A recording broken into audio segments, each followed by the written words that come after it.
ট্রেনে কাঁদছিল মেয়েটি। সিভিল ইঞ্জিনিয়ার ছেলেটি যা করল তাতে মানবতা কেঁদে উঠল। এটি কলকাতা থেকে শিলিগুড়িগামী ট্রেনের এক সত্য কাহিনী। শিয়ালদহ রেলওয়ে স্টেশন সেই রাতে বরাবরের মতো ভিড়ে ঠাসা ছিল, কিন্তু সেই ভিড়ের মাঝেও এক অদ্ভুত বিষণ্ণতা ভাসছিল। প্ল্যাটফর্মে চায়ের সুগন্ধ, অ্যানাউন্সমেন্টের আওয়াজ আর ছোটন্ত পায়ের শব্দ সবই ছিল, তবুও কোথাও যেন কিছু একটা ভেঙে চুরমার হয়ে গিয়েছিল। সেই ভেঙে যাওয়া অনুভূতির মাঝে একটি মেয়ে দাঁড়িয়েছিল, যার চোখ বারবার ভিজে উঠছিল, আর চেহারা দেখে মনে হচ্ছিল সে এখানে থেকেও যেন এখানে নেই। তানিয়ার ছোট ব্যাগটা তার কাঁধে ঝুলছিল, কিন্তু সেই ব্যাগটা যতটা হালকা ছিল তার মন ছিল ঠিক ততটাই ভারী। সে বারবার সামনে দাঁড়িয়ে থাকা ট্রেনটির দিকে তাকাত, তারপর আবার নজর নামিয়ে নিত, যেন প্রতিবার ট্রেনের দিকে তাকানো তাকে কোনো পুরনো ক্ষতের কথা মনে করিয়ে দিচ্ছিল। স্টেশনের আলো যখন তার মুখে পড়ছিল, তখন পরিষ্কার দেখা যাচ্ছিল যে সে শুধু ক্লান্তই ছিল না, বরং ভেতর থেকে পুরোপুরি ভেঙে চুরমার হয়ে গিয়েছিল। ট্রেনে ওঠার সময় তার হাত হালকা কাঁপছিল। সে এদিক ওদিক তাকাল, কিন্তু মনে হল না যে সে কাউকে খুঁজছিল, বরং মনে হচ্ছিল সে চাইছিল যেন কেউ তাকে চিনতে না পারে। ভিড়ের মধ্যে মিশে যাওয়া, কোনো প্রশ্ন ছাড়া, কোনো পরিচয় ছাড়া, বোধহয় এটাই ছিল সেই মুহূর্তে তার সবচেয়ে বড় চাওয়া। কোচের ভেতরে পৌঁছে সে নিজের সিট খুঁজে নিয়ে চুপচাপ বসে পড়ল। জানালার ধারের সিট ছিল সেটি, কিন্তু বাইরের অন্ধকার তাকে স্বস্তি দিচ্ছিল না। ট্রেনটি হালকা একটা ঝাটকা দিয়ে চলা শুরু করতেই তার চোখ দিয়ে জল আপন মনেই গড়িয়ে পড়ল। সে তা থামানোর চেষ্টাও করল না, হয়তো সেবার ক্লান্ত হয়ে পড়েছিল। তার আশেপাশে অনেক লোক ছিল, কেউ ফোনে কথা বলছিল, কেউ হাসছিল, কেউ বা ঘুমানোর প্রস্তুতি নিচ্ছিল, কিন্তু কারো নজর সেই মেয়েটির ওপর পড়ল না, যে কোনো শব্দ না করে কাঁদছিল। তার কান্না কোনো শোরগোল তৈরি করছিল না, তাই হয়তো কারোর কানেও তা পৌঁছচ্ছিল না। সামনের বার্থে একটি ছেলে বসেছিল, সাধারণ পোশাক, কাঁধে একটি ছোট ব্যাগ, আর চেহারায় ক্লান্তির এক শান্ত প্রলেপ। তার নাম অর্ক, কিন্তু এই মুহূর্তে সে ছিল শুধুই একজন মুসাফির। সে একটা বই খুলে বসেছিল, কিন্তু তার চোখ বারবার অক্ষরগুলো থেকে পিছলে সামনের সিটের দিকে চলে যাচ্ছিল। অর্ক তানিয়াকে প্রথমবার তখনই ভালো করে দেখল যখন সে নিজের চোখের জল মোছার জন্য দ্রুত ওড়নাটা মুখে টেনে নিল। অর্ক সঙ্গে সঙ্গেই বুঝে গেল যে এটি কোনো সাধারণ ক্লান্তি ছিল না। তবুও সে নজর সরিয়ে নিল। সে জানত যে সব ব্যথা প্রশ্ন পছন্দ করে না। ট্রেনের গতি বাড়ার সাথে সাথে তানিয়ার শ্বাসপ্রশ্বাস দ্রুত হতে লাগল। তার হাত সিটের ধার তাকে শক্ত করে চেপে ধরল, যেন কিছু একটা আঁকড়ে ধরেই সে নিজেকে ভেঙে পড়া থেকে আটকাতে পারছিল। তার চোখ বন্ধ ছিল, কিন্তু কপালে ঘামের সূক্ষ্ম বিন্দু দেখা দিয়েছিল। কিছুক্ষণ পর তার মাথা পেছনের দিকে হেলে পড়ল। কান্না তখনও চলছিল, কিন্তু শরীর যেন হার মানতে শুরু করেছিল। আশেপাশে বসা সবাই নিজের নিজের কাজে ব্যস্ত ছিল, কিন্তু অর্ক এই পরিবর্তন অনুভব করে ফেলল। সে বই বন্ধ করল, কোনো তাড়াহুড়ো না করেই সে উঠে দাঁড়াল এবং ধীরে ধীরে কাছে এলো। সে কিছু বলল না, শুধু নিজের জলের বোতলটা বের করে হালকাভাবে এগিয়ে দিল। কোনো প্রশ্ন নয়, কোনো উপদেশ নয়, শুধু একটি সাধারণ ইশারা, যেন সে বলছিল যে তুমি একা নও, কিন্তু আমি তোমার ব্যক্তিগত পরিসরে হস্তক্ষেপও করব না। তানিয়ার চোখের পাতায় হালকা নড়াচড়া হল। সে চোখ খুলে সামনে এগিয়ে দেওয়া বোতলটি দেখল। এক মুহূর্তের জন্য তার চোখ অর্কর চোখের সাথে মিলল। সেই চাউনিতে ভয়ও ছিল, অবাক হওয়ার ভাবও ছিল, এবং কোথাও না কোথাও একটা স্বস্তিও ছিল। সে বোতলটা ধরল, কিন্তু হাত তখনও কাঁপছিল।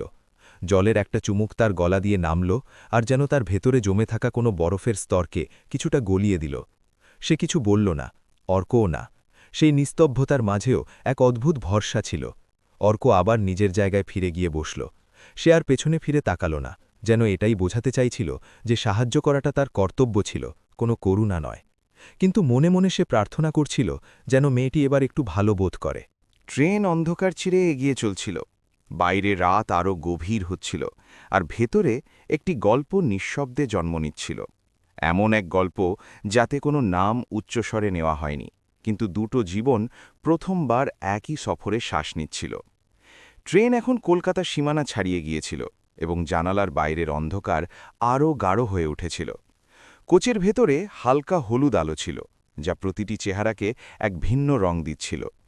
তানিয়া নিজের সিটে সোজা হয়ে বসেছিল, কিন্তু তার পিঠ তখনও সিটের সাথে পুরোপুরি ঠেকছিল না। যেন শরীরটা বসে থাকলেও মনটা তখনও কোথাও পালাচ্ছিল। তার হাতে জলের বোতলটা ছিল, কিন্তু সে বারবার সেটা দেখছিল, খাচ্ছিল না।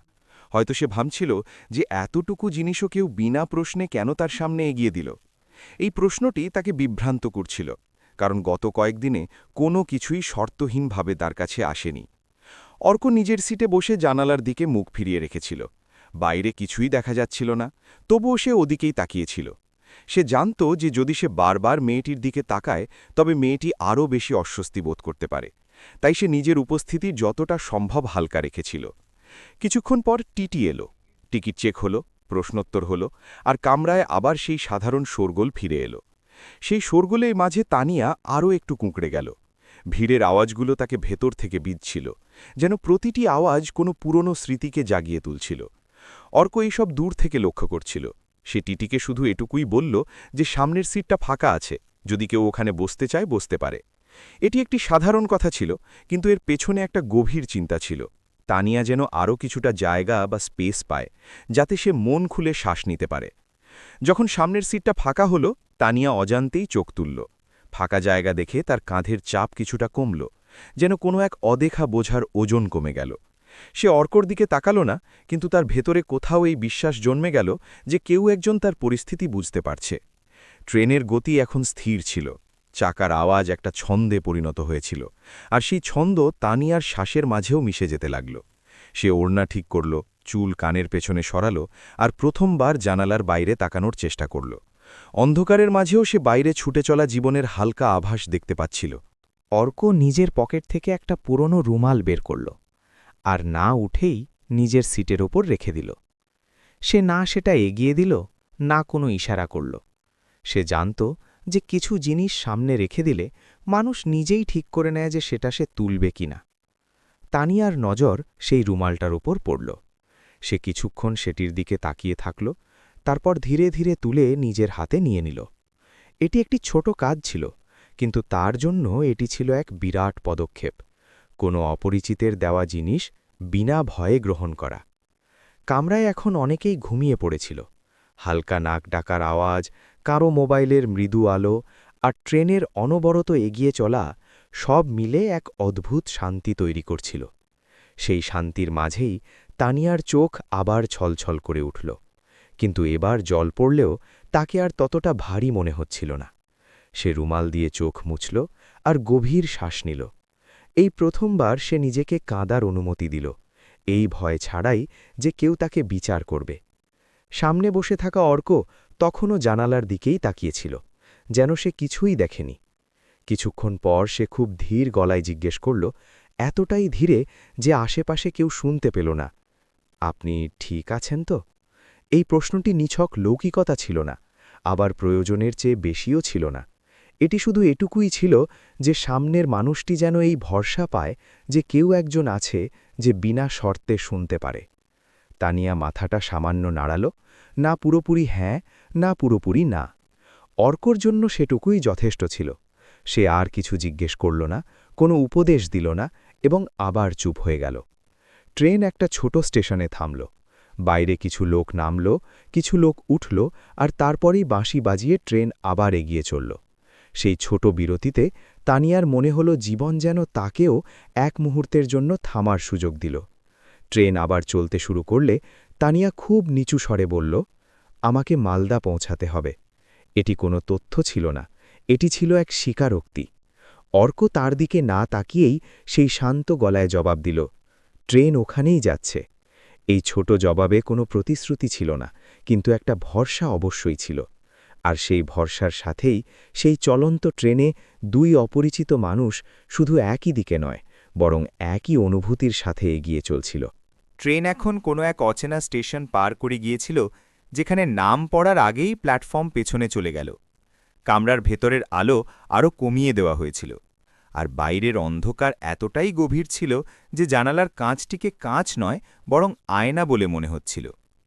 তানিয়া সেখানে নিজেরই মুখ দেখতে পাচ্ছিল, ক্লান্ত, নিভে যাওয়া আর প্রশ্নে ভরা। সে মাথাটা পেছনে হেলিয়ে চোখ বন্ধ করল, কিন্তু ঘুম এলো না। চোখ বন্ধ করতেই মন পুরনো দিনে হারিয়ে যেতে থাকল। সেই দিনগুলো যখন সে ভরসা করতে শিখেছিল, আর সেই দিনটি যখন সেই ভরসাটিই তাকে সবচেয়ে বেশি আঘাত দিয়েছিল। সেই আঘাতের শব্দ এখনও তার ভেতরে প্রতিধ্বনিত হচ্ছিল। অর্ক এখনও সামনেই বসেছিল, কিন্তু তার উপস্থিতি বদলে গিয়েছিল। এখন সে শুধু একজন অপরিচিত ছিল না, বরং এমন একজন মানুষ হয়ে উঠেছিল যার নিস্তব্ধতার মাঝেও এক অদ্ভুত স্বস্তি ছিল। সে জানত যে কিছু ব্যথা এমন হয় যা প্রশ্ন দিয়ে নয়, সময় দিয়ে বাইরে আসে। ট্রেনের চাকার আওয়াজ একটা ছন্দে চলছিল, আর সেই ছন্দেই তানিয়ার ভেতরের দেওয়ালগুলো ধীরে ধীরে শিথিল হতে লাগল। সে চোখ খুলল, আর কোনো ভূমিকা বা প্রস্তুতি ছাড়াই কথা বলতে শুরু করল। তার কণ্ঠস্বর ভারী ছিল না, শুধু ক্লান্ত ছিল। সে জানালো কিভাবে সে নিজের জন্য এক অতি সাধারণ জীবন ভেবেছিল, কাজ, পরিবার আর একটু শান্তি। কিন্তু কিছু সিদ্ধান্ত যা তার কাছে সঠিক মনে হয়েছিল, সেই সিদ্ধান্তগুলোই তাকে অন্ধকারের মোড়ে এনে দাঁড় করিয়ে দিল। সে কারো নাম নিল না, কাউকে দোষারোপ করল না, শুধু ঘটনাগুলোকে এমনভাবে বর্ণনা করল যেন সেগুলো তার সাথে ঘটে গিয়েছে। অর্ক মাঝপথে কিছু বলল না, এমনকি সে মাথা নেড়েও কোনো প্রতিক্রিয়া দিল না, কারণ সে জানত যে এই মুহূর্তে তানিয়ার সম্মতির চেয়ে বেশি দরকার ছিল একটু জায়গা। সে শুধু মন দিয়ে শুনছিল, ঠিক সেভাবেই যেভাবে কেউ খুব দামি কোনো জিনিস আগলে রাখে। তানিয়ার চোখ আবার ভরে এলো, কিন্তু এবার চোখের জল গড়িয়ে পড়লেও তার আর লজ্জা বোধ হচ্ছিল না। সে জানালো কিভাবে একদিন তার মনে হলো সে নিজেকে আর চিনতেই পারছে না। আয়নায় দেখা মুখটা যেন তার আর রইল না, আর প্রতিদিন সকালে ঘুম থেকে ওঠাটা এক বোঝা হয়ে দাঁড়াল। ট্রেন আরও একটি স্টেশনে থামল। বাইরে কিছু লোক নামল, কিছু নতুন মুখ ভেতরে এলো, আর তারপর আবার সেই আওয়াজ, বাঁশি, ঝটকা আর এগিয়ে চলা। সেই ছোট বিরতিটি তানিয়াকে অনুভব করালো যে জীবনও হয়তো এভাবেই থামে, তারপর না জানিয়েই এগিয়ে চলে। অর্ক এবার জানালার বাইরে তাকাল। অন্ধকারের মাঝে কোথাও দূরে একটি ছোট প্রদীপ জ্বলতে দেখা গেল, হয়তো কোনো কুঁড়ে ঘরে। সে প্রথমবার নিজের কথা বলল। খুব সংক্ষেপে সে জানালো যে সে একজন ইঞ্জিনিয়ার, কিন্তু তার চেয়েও বড় কথা, সে একজন সাধারণ মানুষ যে জীবনকে সহজ নয়, শুধু সৎ রাখার চেষ্টা করেছে। তার কথায় কোনো শিক্ষা ছিল না, কোনো উপদেশ ছিল না, শুধু একটা সাধারণ চিন্তা ছিল যে প্রতিটি মানুষ নিজের অংশের বোঝা নিজে বয়ে বেড়ায়, আর কখনো কখনো কোনো অপরিচিতের সঙ্গ সেই বোঝাকে কিছুটা হালকা করে দেয়। তানিয়া তার দিকে তাকালো। এটিই প্রথমবার যখন সে তাকে খুঁটিয়ে দেখল। চেহারায় ক্লান্তি, কিন্তু চোখে স্থিরতা। তার হঠাৎ মনে হল সে কোনো এক নিরাপদ জায়গায় বসে আছে, যদিও সেই জায়গাটি 4 চাকার ওপর দৌড়নো একটি ট্রেনই কেন না হোক। সে খুব ধীর গলায় বলল যে কিছু রাত এমন হয় যখন মানুষের নিজেকেই সবচেয়ে বেশি ভয় লাগে। তার কথাগুলো বাতাসে থমকে রইল। অর্ক কোনো জবাব দিল না, কিন্তু তার চোখে জল এসে গেল। কিছু সত্যি এমন হয় যার জবাব শব্দে থাকে না। রাত এখন কাটতে শুরু করেছিল। কামরায় অনেকেই গভীর ঘুমেছিল, আর বাইরের আকাশের রং হালকা বদলাতে শুরু করেছিল। সেই বদলে যাওয়া রঙের সাথে তানিয়ার ভেতরেও কিছু একটা বদলাচ্ছিল। ব্যথা কমেনি, কিন্তু তার ভার এখন আর একা বইতে হবে বলে মনে হচ্ছিল না। সে গভীর শ্বাস নিল, আর প্রথমবার সেই সফরে নিজেকে কিছুটা হালকা অনুভব করল। এই অনুভূতিটা নতুন ছিল, এবং সেই কারণেই হয়তো কিছুটা ভীতিজনক, কিন্তু তবুও এটি ছিল সত্যি। তার মনে হল হয়তো প্রতিটি অন্ধকার রাতের এমন একটা মুহূর্ত থাকে যেখানে মানুষ আবার শ্বাস নিতে শেখে। ট্রেন অনবরত এগিয়ে চলছিল, আর সেই মাঝরাতের সফরে 2 অপরিচিত মানুষ নিজের নিজের অতীতকে একে অপরের সাথে না টক্কর খাইয়ে বা আঘাত না দিয়ে পাশাপাশি রাখতে পারছিল। রাত কখন কেটে গেল তা কেউ বুঝতেও পারল না।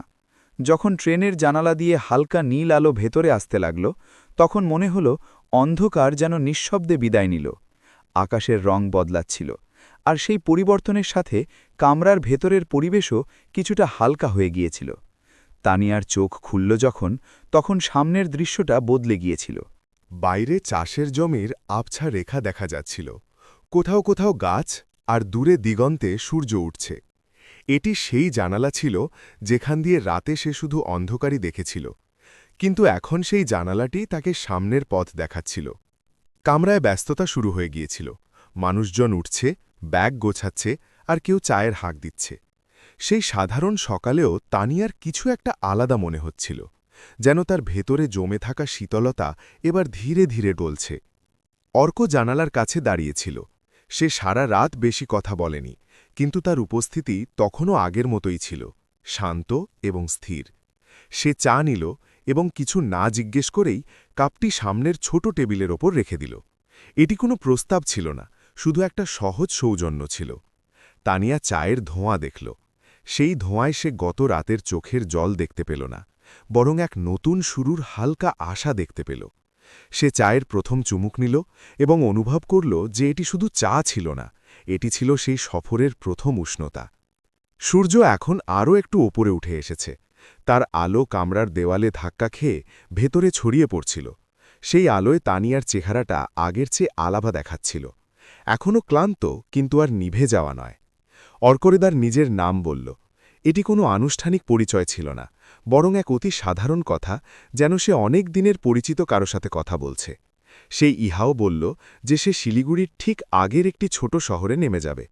তানিয়া তার নামটা মুখে উচ্চারণ করল না, কিন্তু মনে মনে সেটা গেঁথে নিল। সে প্রথমবার নিজের সম্পর্কেও একটু খোলাখুলিভাবে ভাবল যে সে কেন শিলিগুড়ি যাচ্ছে আর সেখানে পৌঁছে তাকে কি করতে হবে। প্রথমবার এই প্রশ্নগুলো তাকে ভয় দেখানোর বদলে যেন পথের দিশা দিতে লাগল। ট্রেন আরও একটি স্টেশনে থামল। এইবার এই থামাটা আর ভারী মনে হল না। প্ল্যাটফর্মে অনেক লোক ছিল, অনেক আওয়াজ ছিল। কিন্তু তানিয়ার মনে হল সেই সব কিছুর মাঝেও নিজেকে সামলে নিতে পারবে। সে জানালার বাইরে তাকিয়ে অনুভব করল যে জীবন হয়তো পুরোপুরি ঠিক নাও হতে পারে, তবুও তা চলতে পারে। এই অনুভূতিটি কোনো বই থেকে আসেনি, বরং সেই সফর থেকে এসেছে যা সে নিজে যাপন করেছে। অর্ক নিজের ব্যাগটা একটু ঠিক করে নিল। এবার তার নামার সময় কাছে আসছে। সে কোনো তাড়া দেখালো না, কোনো ঘোষণা করল না, শুধু নিজের ভাগের প্রস্তুতি নিচ্ছিল, ঠিক যেমনটা সে জীবনের প্রতিটি মোড়কে গ্রহণ করে। তানিয়া প্রথমবার হাসার চেষ্টা করল। সেই হাসিটা হয়তো পূর্ণতা পায়নি, কিন্তু সেটি ছিল সত্যি।